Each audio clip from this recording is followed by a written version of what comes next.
अगले दिन मंदिर में दर्शन करने के बाद केशव ने पुष्पा से कहा कि मैंने तेरे लिए पुजारी को 1000 रुपए देकर स्पेशल पूजा करवाई है। आज श्रीवल्ली तुझे जरूर देखेगी। पर पुष्पा को कोई उम्मीद नहीं थी। फिर भी उसने आखिरी बार उसकी तरफ देखा। सहेलियों के कहने पर श्रीवल्ली भी उसे देखकर झूठ मुठ की स्माइल देने लगी। पुष्पा की तो खुशी का ठिकाना नहीं रहा और वो तुरंत उसके पीछे चला गया और बातचीत करने की कोशिश करने लगा। पर श्रीवल्ली ने बताया, मुझे तुझ में कोई दिलचस्पी नहीं।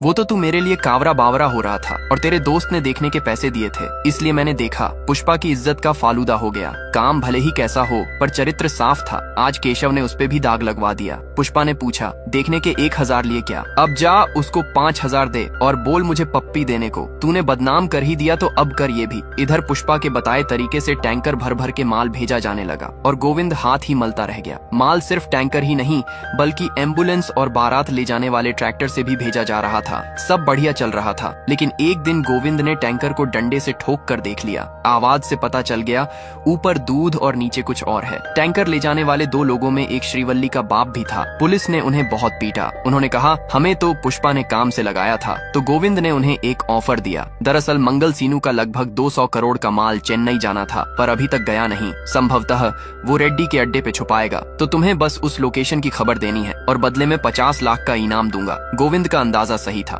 मंगल शिनू अपना सारा माल ले कोंडा रेड्डी के गुप्त गोदाम पर आया था। साथ में अपनी पत्नी, उसका भाई और कुछ आदमी लेकर। उसे अपने एक साथी ने धोखा दिया था। इसकी वजह से पुलिस को पता लगने के डर से सारी लकड़ी यहाँ ले आया। मंगल शिनू चंदन तस्करों के सिंडिकेट का प्रमुख था। रेड्डी की तरह लकड़ी काटने वाले कई थे, पर उस लकड़ी को 15 चेक पोस्ट से पार करवाकर चेन्नई पोर्ट पहुंचाना उसका काम था। करोड़ों का माल अय्याश जॉली के जिम्मे छोड़ना सही नहीं था। तब कोंडा ने उसे पुष्पा से मिलवाया और शिनू ने पहली ही झलक में उससे इम्प्रेस्ड होकर जिम्मेदारी सौंप दी और चला गया। और जिसने उसे धोखा दिया था उसे वो वहीं जिंदा गाड़ कर गया था। फिर कोंडा ने गोली मारकर उसका खेल खत्म किया। पुष्पा तैयार बैठा था पप्पी लेने, मुंह में इलायची लेके। श्रीवल्ली की सहेलियों ने उसे जबरदस्ती वैन में भेज दिया, पर वो रोने लगी और बोली, मैं सिर्फ अपने पति को दूंगी पप्पी। उसे रोता देख सहेली ने पुष्पा से कहा, क्या किया तूने कल मुए? और श्रीवल्ली को अपने साथ लेकर चली गई। बेचारा पुष्पा फिर ठगा गया। उसने ठान लिया, पैसे तो वसूल करके रहूंगा। अगले दिन वो गोडाउन पर गया तो पता चला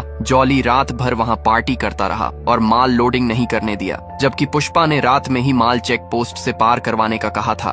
फिर जब वो गोडाउन में जॉली का लगाया ताला तोड़कर अंदर घुसा तो देखा एक लड़की वहाँ बैठी रो रही थी। पुष्पा ने उसको अपना शर्ट पहनाया और घर भेज दिया, पर जॉली इस चीज से भड़क गया। पुष्पा ने कहा, पुलिस माल ढूंढ रही है और तू यहाँ ये सब कर रहा है। उसने दिहाड़ी बोला तो पुष्पा ने बताया, 4% का हिस्सेदार हूँ मैं। इतने में कोंडा रेड्डी का फोन आ गया। उसने बताया पुलिस को ठिकाने का पता चल गया है, माल हटाया कि नहीं। जॉली गुस्से में उसे मारने लगा था, पर पुष्पा ने उसे जवाब देने के बजाय माल ठिकाने लगाना सही समझा और बाहर जाकर मजदूरों से कहा, सारी लकड़ियां नदी में फेंक दो। गोविंद फौज लेकर निकल चुका था। पुष्पा ने अपनी गाड़ी से 5 लाख रुपए निकाल कर केशव को दिए और मोटरसाइकिल से कहीं भेज दिया। फिर खुद कुल्हाड़ी लेकर सीधे लकड़ी के गट्ठे पर चढ़ गया और एक एक कर रस्सी काटने लगा, जिससे सारी लकड़ी नदी में गिरने लगी। कोंडा ने जॉली को कहा कि उसमें शिनू का भी माल है, वो उसे देख लेगा, तू वहाँ से निकल जा। पुष्पा अपनी जान पर खेलकर माल ठिकाने लगा रहा था। दूर पड़ी लकड़ियों को उसने जेसीबी से फेंका। पुलिस तब तक वहाँ आ गई और सारा काम खत्म करने के बाद देखा तो एक टुकड़ा रह गया। पुष्पा ने तुरंत उसे भी फेंक दिया। गोविंद आया तो फिर उसे कुछ नहीं मिला। वो बहुत गुस्से में था, मगर बेचारा कुछ नहीं कर सका और चला गया। पर लकड़ियां कहाँ गई? तो लकड़ी नदी में बहाव के साथ बहती हुई आगे बढ़ी